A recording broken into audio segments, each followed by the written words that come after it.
Week 4 of the fantasy football season. Here's a few running backs I look to get off the wire this week. The first running back, Ali Gordon of the Miami Dolphins. Gordon, the first 2 weeks, he didn't really see the field. Then week 3, he was a big factor for this Dolphin team in a close game until the fourth quarter. Bad running into the punter cost this Dolphin team the game. So obviously, Devon Achane, he's the number 1 running back, one of the best running backs in fantasy football. But Ali Gordon stepped in, and he was a good short yardage and goal line back in week 3 of Buffalo. 9 carries, 38 yards, and found the end zone. So he had rave reviews coming out of training camp. Is the rookie Ali Gordon. They really haven't had a physical back in many seasons. Is this Miami Dolphin team, and he can vulture those goal line touchdowns. That's the only downside with Achane. But with Gordon, with bye weeks coming up, starting in week 5, I think he could be a viable option in deeper leagues as a flex option if he's going to see the field. And I think Miami now, they're going to change it up a little bit where they want the physicality on those short distance and bring in Ali Gordon. So after coming off a decent game and looking impressive in the 9 runs he had, it's a good matchup coming up here in week 4 versus the New York Jets. And he's available right now in 81% of fantasy leagues. Next running back, Kareem Hunt of the Kansas City Chiefs. So to me, Hunt looks like the better running back in this 50-50 split, with Hunt obviously and Isaiah Pacheco. And so far this year, Hunt, week 1, the Chargers, not much. 5 carries, 16 yards, 2 catches, 10 yards. Week 2 versus the Eagles, 8 carries, 31 yards, a catch, 3 yards. And week 3 at the Giants, 10 carries, 34 yards. He got the goal line touchdown from the 1-yard line and a catch for 10 yards. So Pacheco actually ran decent as well in that ball game with the Giants. 10 carries, 45 yards. But Hunt, I still think, knows his playbook better in this read system. Obviously, going back in his first stint many years ago with Kansas City. And also, he's a better receiver out of the backfield than Isaiah Pacheco. And also, the burst just doesn't look there for Pacheco. Before the leg injury last season, he looked good, Pacheco. And then once that leg injury happened, he just hasn't looked the same. So this is a 50-50 backfield. And Hunt, surprisingly, he's still out there in 69% of fantasy leagues. After last season, he filled in well, in my opinion.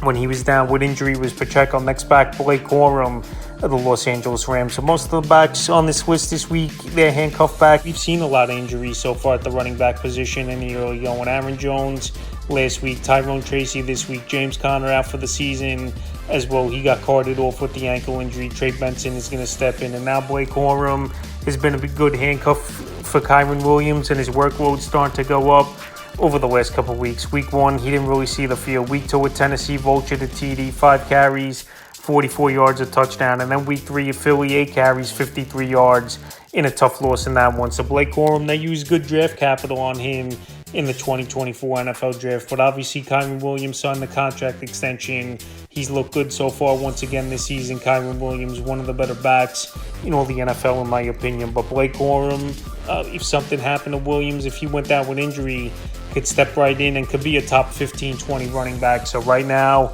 if you have patience and you could stash him on your bench if you have an open spot, I think Corum's a decent ad, and he's available in 83% of fantasy leagues. Next running back, Kyle Monangai of the Chicago Bears. So Roscoe Johnson hasn't been a factor in this backfield this season. We know DeAndre Swift, he's still the number 1 guy over there in the backfield. Then it's Kyle Monangai. And Monangai, they want him more involved in this offense. Ben Johnson said before week 2's game, even though we really haven't seen much, he's more change of pace and garbage time back. Week 2 with Detroit, 7 carries, 28 rush yards, a catch, 8 yards. Week 3 versus Dallas, 6 carries, 16 yards, a catch, 4 yards. And now week 4, decent matchup at the Vegas Raiders. But like I said, so far this season, DeAndre Swift, he's running the football well. He's fitting into this Ben Johnson offense. And he's actually looked a little bit quicker as well as DeAndre Swift. So Monangai is a handcuff and a guy who'll get sporadic work. He's out there in tons of leagues at 87%. And like I said, these handcuffs, they can help fantasy owners. If you got these open spots, you never know with the injuries. And like I said, we've seen a few backs go down already this season. Next back, Woody Marks of the Houston Texans. So Woody Marks, so far, he's just been the passing downs back in Houston. But if, let's say, Nick Chubb goes down and we don't produce, Woody Marks, I think we'll see him more in between the tackles, even though he wasn't a highly touted prospect coming out this season in the NFL draft. And also, he's a smaller back where he's a scat receiving back. Week 2 versus Tampa, 3 carries, 14 yards, a catch, 37 yards. And week 3 at Jacksonville, 6 carries, 27 yards, a catch, 9 yards. His carries went up a little bit Week 4, pretty good matchup versus Tennessee Titans, a defense that can't stop anyone. And we saw Jonathan Taylor just go out there and rumble for 3 touchdowns in that ball game. But like I said, Woody Marks, he's going to be a passing downs back. But we know this Houston Texan offense, besides Nico Collins, needs someone else to step up either in the running game or obviously in the receiving game. So right now, Marks, well, he's got that third down role locked down. And let's say Chubb, if he struggles or he goes down with injury, his role is going to expand, and he's out there in 91% of fantasy leagues. Next running back for me, McNichols of the Washington Commanders. So McNichols, early in the season, he was in over Christian Rodriguez, and Rodriguez had more carries than McNichols after Austin Eckler out for the season, and that's a committee over there with Corey Kroskin-Merritt. But McNichols had this monster 60-yard run, Marshawn Lynch-esque type of run, 4 carries, 78 yards, and found in the end zone in that one. And like I said, he looked more impressive, obviously, than Christian Rodriguez in that ball game was McNichols in that one. But his problem, McNichols, is pass protection and catching the football out of the backfield. But Krosky-Merritt, he's not a receiving back in between the tackles, goal line, short yardage back. And now they need a guy to step in. Obviously, is that receiving back where Rodriguez isn't great of a receiving back. So right now, there's going to be a fight for the carries in that backfield. But after what we saw in week 3 from McNichols with that beast mode type of 60-yard run, I think he's going to be the favorite going into week 4 behind Krosky-Merritt getting touches at the Atlanta Falcons. And he's available in 97% of fantasy leagues. And the final back, Amari DiMercato of the Arizona Cardinals. So James Conner, it's reported he's out for the season with that injury. And it didn't take long for that to come out with the injury to James Conner. He got carted off. It's not he was ruled out for the season from many sources was James Conner. So now it's obviously going to be Trey Benson's backfield.